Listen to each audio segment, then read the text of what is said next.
ప్రకృతి అందాలు ఉన్నాయి. కనీసం పాశ్చాత్య దేశాలైతే వారానికి 2 రోజులు టూర్ పోతారు, వారానికి 2 రోజులు ఎక్కడో దగ్గర.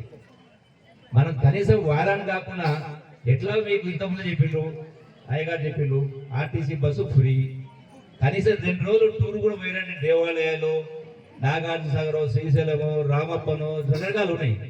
వారానికి కనీసం వారానికి నెలకు పోయి సంవత్సరానికి వారం 10 రోజులు అంటే దాని ద్వారా మనసుకు ఉల్లాసం, ఆలోచన విధానాలు కొంత మార్పు. మనం మనతో పాటుగా మన పిల్లలు, మన కుటుంబ సభ్యులు కూడా తీసుకెళ్ళి అది కూడా ఒక బోధనని, ఒక రకమైనటువంటి పాఠమే అది కూడా. కాబట్టి వీటన్నిటిని మనం పాటించినప్పుడే ఒక అర్థం ఉంటుంది, పరమార్థం ఉంటుంది. కాబట్టి దేవుడు, దైవం, పూజ ఉండాల్సిందే, చేయాల్సిందే. దేవుడు ఏం చెప్పిండు అంటే కళ్యాణం, లోక కళ్యాణం కొరకు ఇది చేయాలి, అది చేయాలి.